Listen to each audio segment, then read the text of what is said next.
সমুদ্রে যাওয়ার নিষেধাজ্ঞা উঠতে চলেছে 14 তারিখ থেকে। ইলিশের সন্ধানে গভীর সমুদ্রে পাড়ি দেবে সুন্দরবনের কয়েক হাজার ট্রলার। তাই এই মুহূর্তে চরম ব্যস্ত রায়দিঘি সহ সুন্দরবনের বিভিন্ন মৎস্য বন্দরগুলি।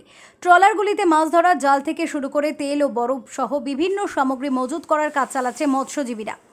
এপ্রিলের 14 তারিখ থেকে জুনের 14 তারিখ পর্যন্ত এই 61 দিন মাছ ধরার ক্ষেত্রে নিষেধাজ্ঞা থাকে।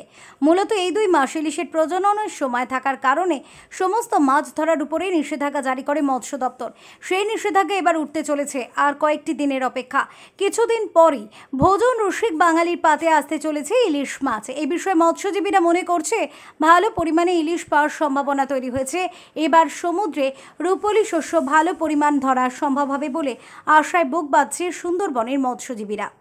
আশা করছি বাবু এবছরে আগের বছরের থেকে এবছরে একটু মাছ ভালো হতে পারে, এইটাই আশা করছি আমরা। কিন্তু ঋতের উপরে ওয়াদারের উপরে নির্ভর করে মাছ দুটো গাঙ্গা আসলেও বন্যা বৃষ্টি থাকলে আমরা ধরতে পারি না। মালিক দুশ্চিন্তায় থাকে, ঠিক খরচা না আনতে পারলে মালিকও দুশ্চিন্তায়, আমরাও দুশ্চিন্তায় বাবু।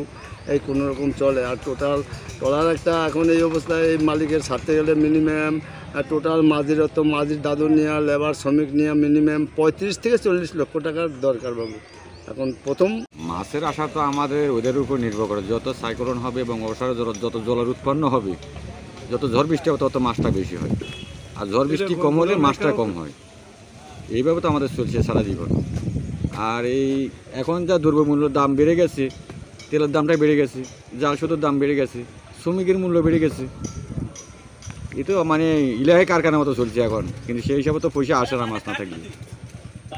হ্যাঁ, মাছ তো আশা করছি 22 গুণ মাছ দেখা যাচ্ছে পঞ্জিকাতে। পঞ্জিকার উপরে কিছু নির্ভর করতো মাছ। ব্যুরো রিপোর্ট, ওঙ্কার বাংলা।